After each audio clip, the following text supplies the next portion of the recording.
Oh, my camera's messed up on Facebook here. Oops. There we go. All right, we're here. Welcome to day 10 of the live series where we are talking today about something a little bit different. Today's conversation is for you if you want to take care of your health, if you have food intolerances, if you have health conditions, if you want to support your body with what you're eating, but you're also in this predicament where you don't want to diet or do strict eating protocols. So, and I'm talking about this now post holidays. Yesterday, we talked all about how to kind of bounce back if you indulge. And I don't mean bounce back with a strict diet, I mean take care of yourself in a way that supports you and doesn't start that on track, off track cycle, right? But now I want to move into goals for the future because I know after the holidays and I know as we go into the new year, there's a lot of thoughts of change. There's a lot of thoughts of creating goals and supporting yourself and being the best version of yourself. And if you're anything like me, maybe you've struggled in your life with not feeling good. There were huge parts of my life and I still have little mini flare-ups every now and then, but I've gotten so much better. But there's been huge times in my life where I just haven't felt well. And there were times where I suffered with very severe things and this was kind of symptoms and results of my binge eating and my not taking care of myself and my really strict dieting. Post my fitness competitions when I was younger, my kidneys failed, like acute renal failure, I believe at 20 years old. Some people don't ever recover from that and have to go on dialysis. After that, it was one thing after another: thyroid conditions, slow thyroid, adrenal fatigue, so bad that when I tested, it looked like almost adrenal failure. It looked like some doctors said stage 3, some doctors called it stage 4. All I know is my experience was I could barely get out of bed. I literally did not want to move until like 1 or 2 p.m. I felt so disgustingly sick, nauseous, like I couldn't function. And there were all of these things were happening as a result of how I treated my body for years. Some other things too. I had a doctor that messed up my thyroid medication and all of that, right? But long story short, I had things I needed to heal. And on my journey to food freedom, I felt like I was in a little bit of a predicament. I wanted to heal things about myself. I wanted to support my food intolerances. Like at the time, my body did terrible with gluten, terrible with sugar, terrible with processed foods, terrible with bread, terrible with flour, terrible with dairy and cheese and all of that, right? So there is this part of me that wanted to support my body through these things that didn't work for it. And then there was this other part of me that was like, okay, if I do strict dieting, I most likely binge. So anytime I personally cut out gluten, I'm a little hot, gluten or dairy, I would binge on it. I would do good for a couple days and then I'd be having cheese and crackers, a few days later, and I would have a lot of cheese and crackers. And so I had to get really real with myself on what is that balance of healing my body and making food freedom the priority. So that's what I want to talk with you about today. So when I say food freedom forever, I don't just mean, you don't binge eat anymore, right? We could not binge eat, but still have to like control ourselves and be fighting our binge urges and all of that. That's not what I'm talking about. I'm talking about a true ease with your food where you don't have to think about it. I'm talking about connection and supporting yourself in a way that just comes naturally. And yeah, you have your moments, you indulge in the holidays, you have your normal moments of life, but things in this department are so much easier, right? So now, this is freedom. And that to me has to be a priority because to me, food freedom, what we call food freedom forever, is truly the foundation of everything. When you are able to move through life in a way where food is a nourishing part of your life and not this consuming, stressful majority, when you're able to make adjustments to your food, make changes that support your lifestyle, your goals, your dreams, how you want to feel, that's ease, that's freedom, that frees you up to be the best version of yourself in the world, right? To connect with others, to have fun, all the things. It is not fun when we're hungover from everything we ate and bloated and not feeling good. We don't connect with others. We're not our best version of us, right? Now, a lot of people think that to get this healthy, happy version of them, they have to be wildly rigid. They have to cut out all inflammatory foods. And what I find with someone who has struggled with binge eating, emotional eating, whatever that is, overeating, a compulsive relationship with food, typically when they go that more rigid route, more controlling route, they binge, they think about food more, they eat more, they gain more weight, they have more inflammation, all the things you don't really want to be dealing with, right? That aren't going to help you feel good. So, what's that middle ground between taking care of you, but really, really supporting your freedom and ease and happiness and joy, where food, health, fitness, all this stuff isn't like this consuming thing that's taking over your life? Because if you're here, I want you to live. I don't want you to have to think about this shit all the time. I really don't. I want it to be a nourishing part of your life.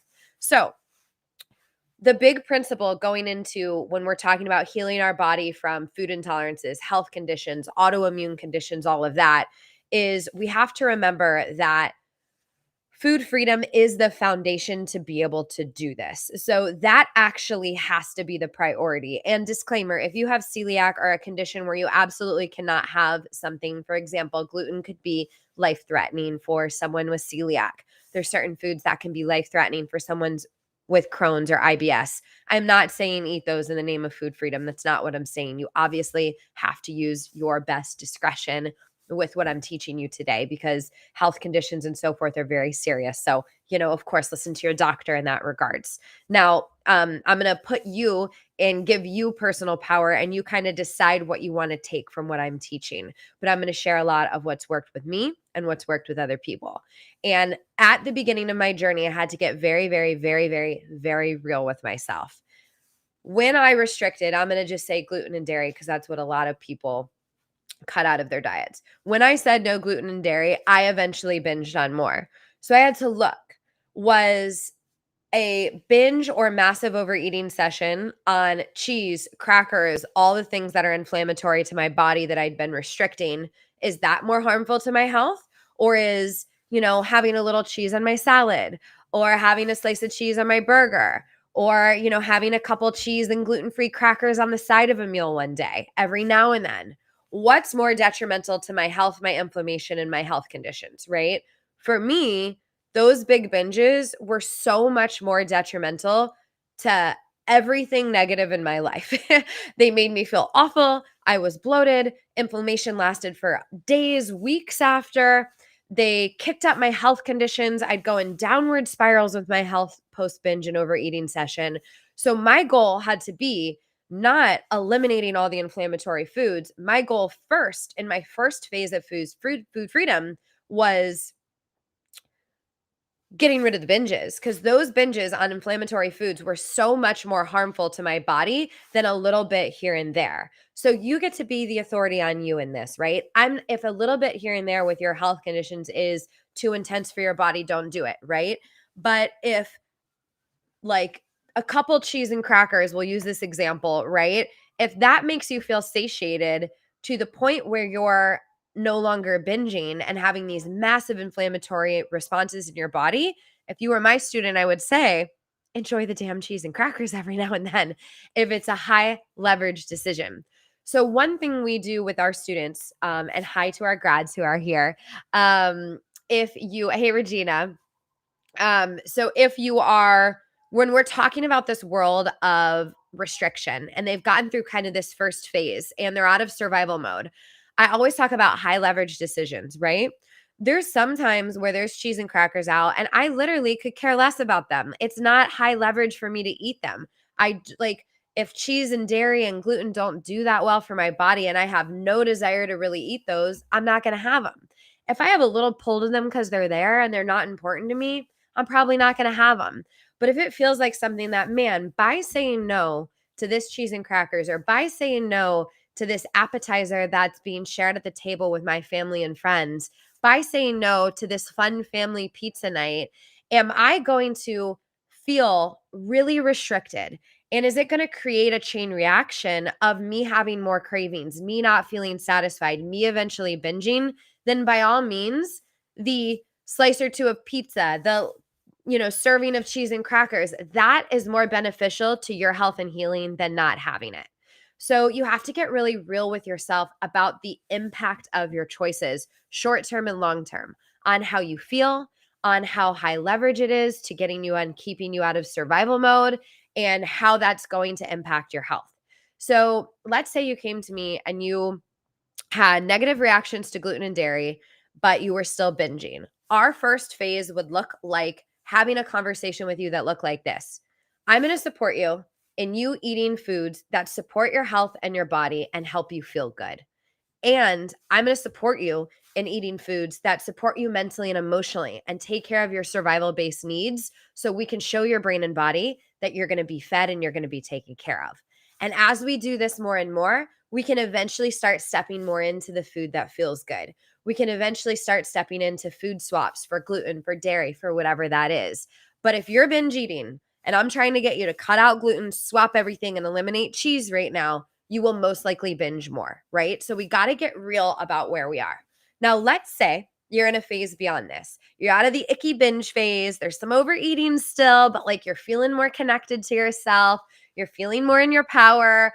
You're not like, in the beginning, you're kind of coming from this place of, how do I keep myself out of survival mode so I don't binge? Once you get some traction, that's not where you're coming from. You're coming from, how do I take care of myself and support myself to live this amazing life? And that's the fun phase. That's the phase that I live in. Mine's probably a phase beyond. Mine's a phase beyond that where it's like super second nature at this point.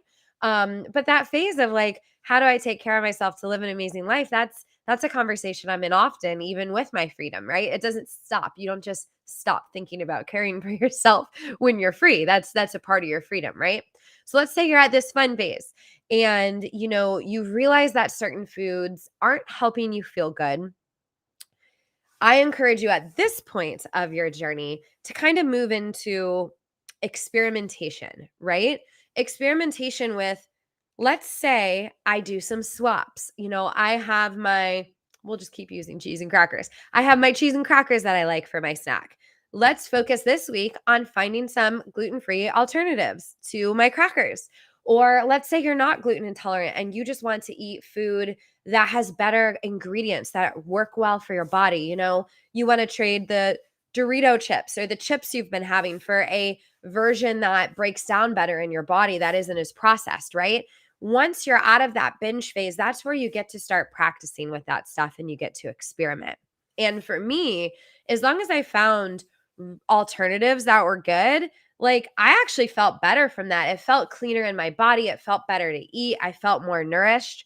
Your body starts shifting your desires. If you're eating, for example, chemical filled, sugar filled processed foods a ton, all good in the first phase. You want to focus on just getting out of survival mode, but we're talking about the second phase, right? If those are a huge part of your life, you're more drawn to those because that's just what you eat, right? A very decadent eater with sauces and all these things, that's what they're drawn to more and more and more. But as you shift and practice, your taste buds start shifting too. Now, if I was to have like a regular Coca-Cola and a bag of Doritos, like the hit of the Doritos might taste good for a second, but like I would genuinely like not enjoy after a couple.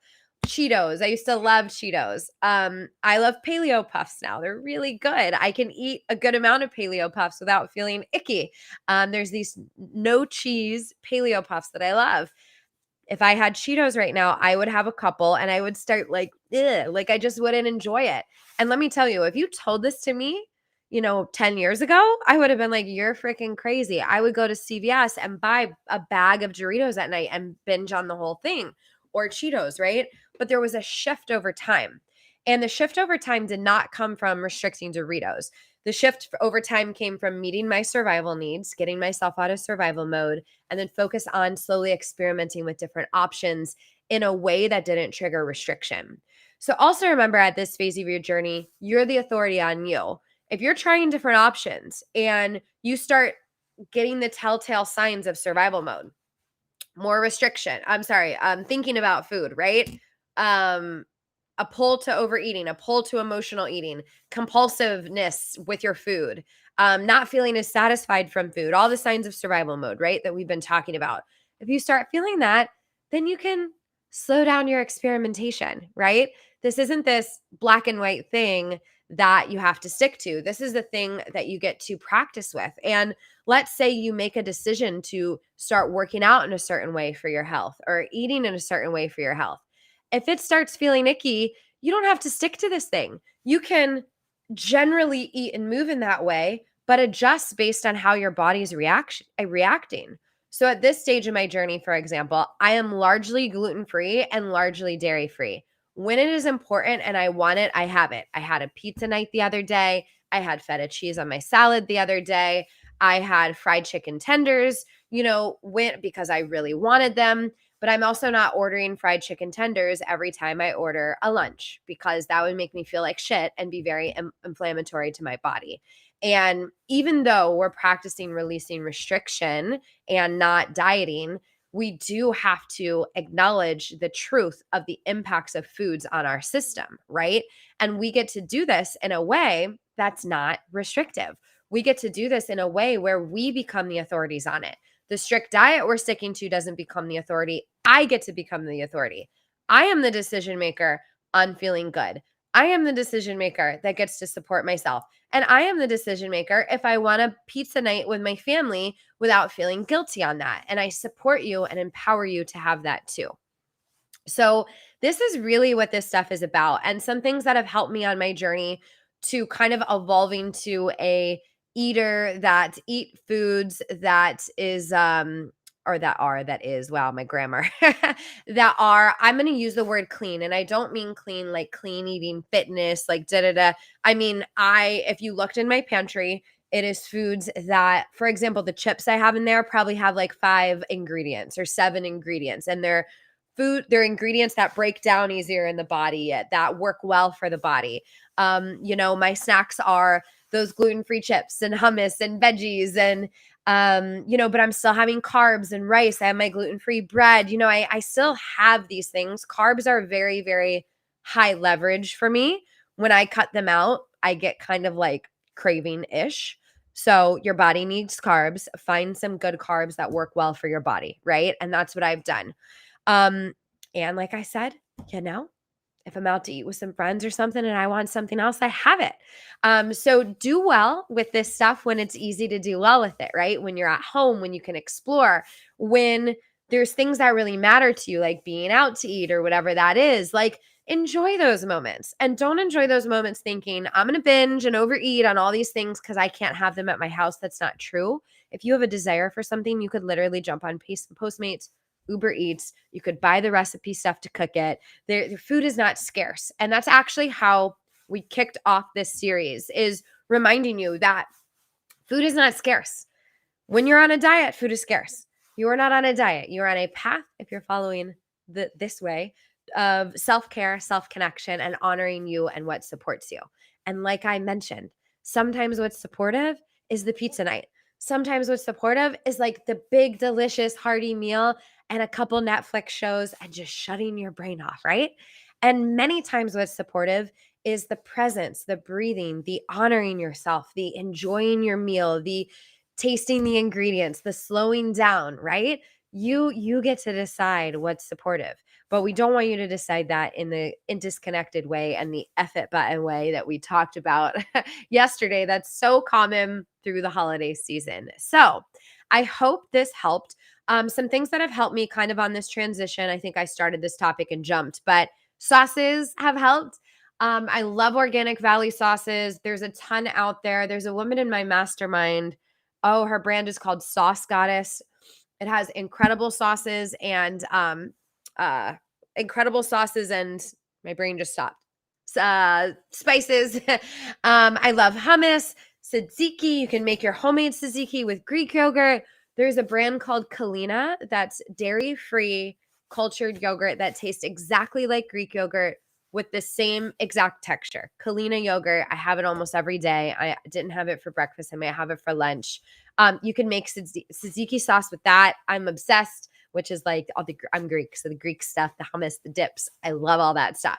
You do not have to be on this boring like chicken broccoli thing to heal a food intolerance. There's so much out there now that is nourishing for your body. There are recipes. There are few ingredient brownie recipes, right? There's stuff out there. So my assignment to you, my encouragement to you is try one new thing a week. Do not obsess about doing a clean eating overhaul with all your stuff, but like go find a carb that works well for your body that's really satiating, or go find a recipe that works really well for a dessert for your body that's really satiating, and experiment. Carbs, like I mentioned, super high leverage. So, I'll have like staples in my fridge, like let's say ground turkey, leftover chicken from last night, whatever. And then I have a ton of carb options. I have siete tortillas, siete chips. I have gluten-free chips, gluten-free bread. I have some pita chips. I have all kinds of stuff in there, right? So there's options, and food freedom is about simplification. It's about self-connection, and it's about options. You're not restricted to just like the half sweet potato, broccoli, and chicken from the fitness diet you downloaded 3 years ago that worked for you or did in high school. Yeah, like that might work. We might get the weight off real fast, but like it's going to come back. It's going to come back with a vengeance, and probably like nasty binge eating, survival eating behavior. And we don't want that. So I hope this was helpful. If you're just joining now, I would go back to the beginning and I would listen to all the stuff about like the foundations, healing and taking care of your body, all of that. That's very, very important. How to manage food intolerances and health conditions and health goals without triggering overeating. And in the rest of this series, we're going to actually be talking about those more forward moving things that many of you might have goals around for the holidays. We're going to be talking about weight loss without dieting. I want to talk about how to avoid self-sabotage, right? Very that first part of changing is sometimes a little easier, but what the hell do we do to get it to stick and last? And working through self-sabotage is not from just willpower at all, especially with food. It's about literally rewiring the way you relate to food and body from the inside out. So I'm going to get to questions, but I do want to let you know, I'm not going to officially announce it yet. But I'm going to come out of coaching retirement for a 3 to 6 month journey with a very, very, very small group of women. And I'm really excited about this. I've been in talks with our coaches that have been on our team for years, and they're going to come out of a hiatus with me. And I don't know if I'm ever going to do it again, but I'm going to do it right now. I've loved doing this live series. I wanted to see what it felt like. When I retired from coaching, I genuinely thought it would be my last call on the food stuff. This wasn't like some made up retirement. And after 6 months of self-care and space and just all of it, and then with reconnecting to all of you, I have absolutely freaking loved it. And I'm so excited to come back. And I just am excited for it because the process is going to have so much like love and care and freshness in it, because I think of this time, this break I was able to give myself. So I just want to say how much I appreciate all of you for being here and kind of helping me get just reinvigorated with this work. It's been an absolute pleasure to connect with each and every one of you, our graduates, if you're here on the recording, newcomers on Instagram. And, if any of you are interested in a journey with me, a coaching journey through healing your relationship with food, healing your relationship with body, but not just that, changing your behavior and supporting yourself through growth and change without getting knocked out by self-sabotage, really supporting yourself with self-care, regimens, rituals in an easy, supportive way that have you live your life in a very empowered way, free of these patterns that don't serve you, then please message me. I'll be doing the official announcement soon, but I'd love to just kind of get a check on who would be interested in going on that journey with me. Okay, let me answer questions. So Cindy says, how do you spell the yogurt? Kalina, Cullina. Love the yogurt. It is like that tart Greek yogurt taste. So what I do, Cindy, is I have a dropper of stevia, and I have different flavors of stevia, or I like pour vanilla in my stevia if you want it a little flavored. I do liquid stevia, so it mixes really good. And then I do cinnamon, and that's really delicious. And then my secret recipe is like half a banana, sprinkle some blueberries, and I have these dark chocolate chips by Lily's, Lilly. I think it's Lily's chocolate chips. And they don't have any um, sugars added or like fake sugars added, but they're still really, really good. And the chocolate chips gives it a little crunch. So that is like my breakfast with turkey bacon lately, and I just love it. I change it every now and then. And then my other brands that I like for sauces are any kind of salsa. I always get like organic hummus.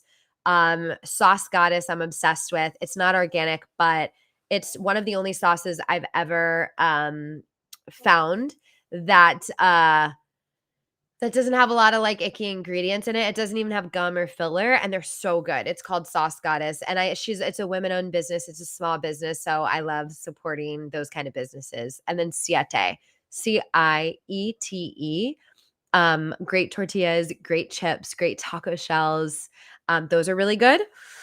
Another brand I love is there's a vegan gluten-free bread that I love. So vegan gluten-free bread's typically awful. There's the brand called Little Northern Bakehouse. Yeah, Little Northern Bakehouse, gluten-free, has all kinds of varieties, and then they also don't use eggs. Sometimes my body doesn't do that great with eggs. Sometimes I have them, sometimes I don't. But since I have this bread almost every day, I typically opt for no eggs. So yeah, Little Northern Bakehouse for gluten-free bread is another option. And by no means do any of you have to be gluten-free or dairy-free. I just know a lot of our clients like those options and a lot of our community does. So those are my favorites. And then I chug green juice. You all know this. I have celery juice every morning and every night with my supplements. When I'm too lazy to make it, I buy Suja, Suja, another was a female-owned business, a young female here in San Diego, and she just sold it to Pepsi. So I don't really like supporting Pepsi, but the juice is really good. Okay, let me read these comments. I'm so glad my phone reminded me of these. Yay, Regina! I'm so glad you're here. Darlene, I'm seeing a comment that says VASF period tech. Was this a typo? Was this a secret message for me? Do you have any questions? Okay. I used to enjoy binge eating quite a lot after becoming aware of the reasons and coping with deep emotional issues first. I don't enjoy food as much. I find eating a little boring. Yeah, it is normal. I've gone through phases and I still do. So I go through phases where I enjoy eating and I like am pulled to it more. I go through phases where I love like, ooh, I found my new yogurt with all this stuff in it, right? And then I go through phases where I literally just feel like I have to like eat because I needed to survive and I could care less about it. I don't have an explanation for that. I just know that's my personal experience. We see this with our clients too. I tend to see your name is showing up as Niche 96 on you're on YouTube. That's why I can't see your full name. So yeah, normal. Usually it's cyclical, like it's not a thing that's going to be with you for the rest of your life necessarily. You'll probably go through times where you're a little more into it or you're more into recipes and then times where you're not. So yeah, normal. Just roll with it. And then one thing I will say to you, Niche, is one kind of sticking point with this stuff is when you get to a place where food is kind of like indifferent, like you're not caring about it as much, it's easy to accidentally not eat enough. It's easy to just like eat the same things all the time, eat boring stuff, not eat enough. And then sometimes you'll see binge eating sneak back up on you because you're not taking care of yourself and staying out of survival mode. So you just want to make sure that even if it's boring, you're still focused on getting your satisfying, nourishing meals. I love having these sessions. Thank you. I'm so excited for you. Oh, you're welcome. Emily, yay. It's so good to see you here, Emily. Regina loves the examples.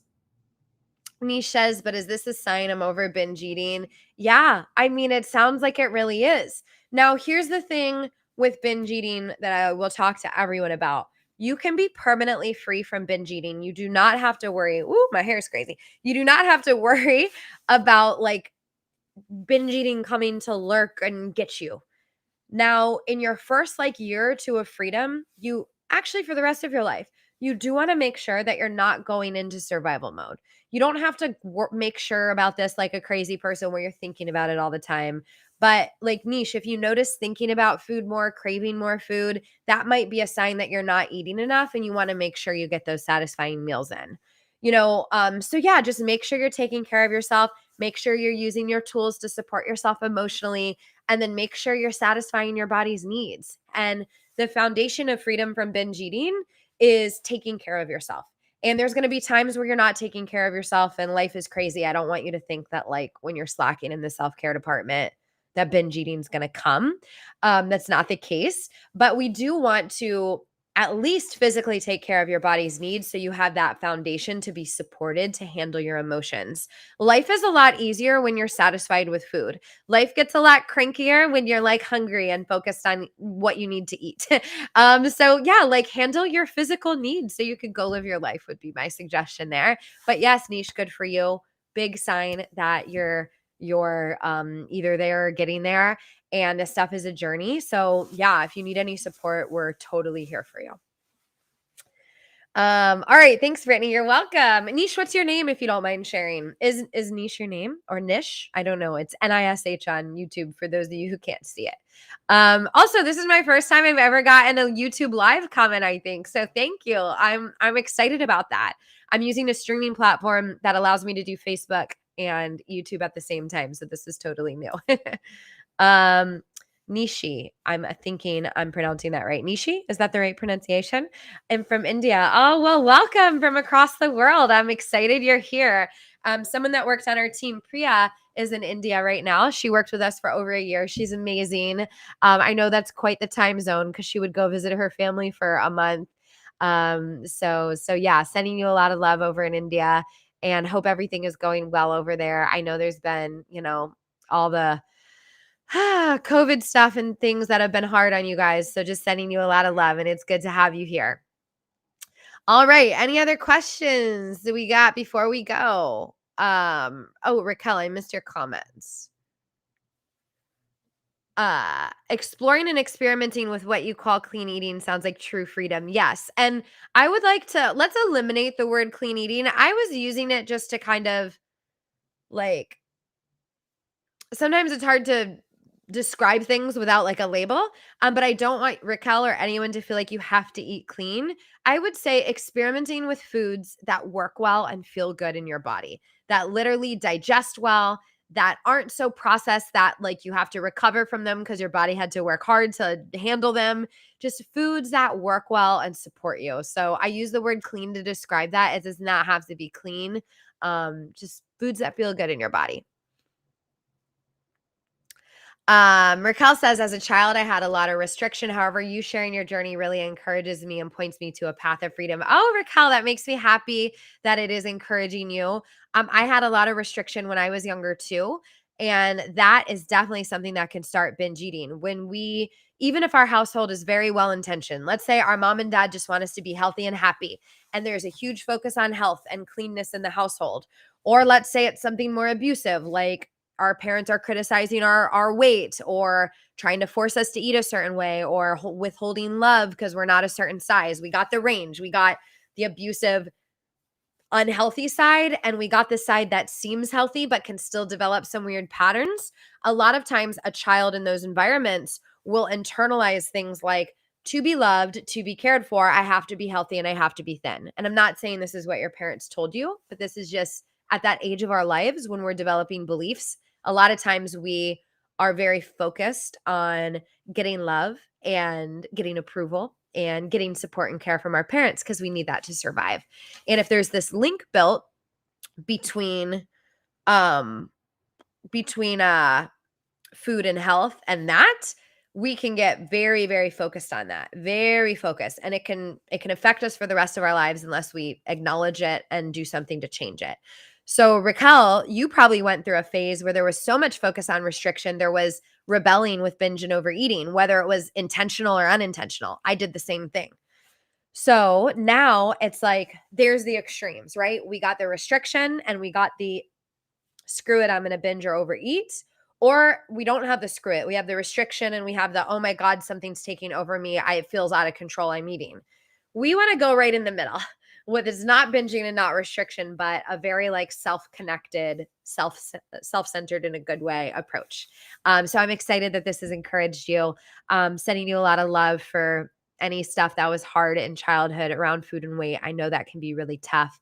And the cool thing is the one plus about it is a lot of that still makes us very aware in a good way of what's works and is good for our bodies. It just was a little extreme. So now you get, if any of you have been in any world of dieting, whether it's from childhood or adulthood or whatever, now you have the bonus of knowing foods and how they affect you and how they work and what's good for you, what doesn't feel good for you, all of that. We just don't want to go the restrictive route. We want to take that knowledge and then use our body's wisdom and connect the knowledge with the body and the heart and find something that works really well there. So if any of you need more support with this, need more guidance, please message me before I unveil what I am working on and excited about. I want to just see, is this something that you might be interested in? If you were to have coaching and support, I would love to know what your coaching and support, what you'd want it around. Is it around food? Is it around body? Is it more around self-care and, creating support structures in your life that support you and having what you want and what you dream of? And even if it's not a big dream, it could just be like feeling good.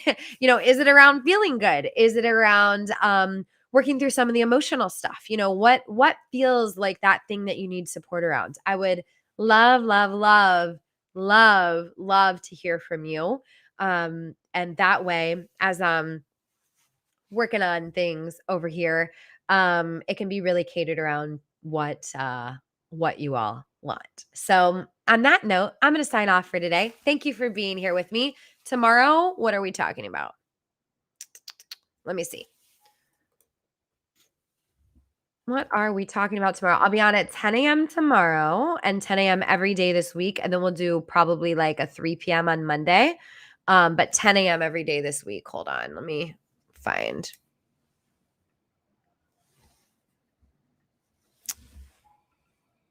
Oh, here we are. I'm going to see what we're talking about tomorrow in our series. It's taking forever. Of course. Da, da, da, da, da. My computer works fast unless someone's like waiting on me for it to work. And then tech always takes so long.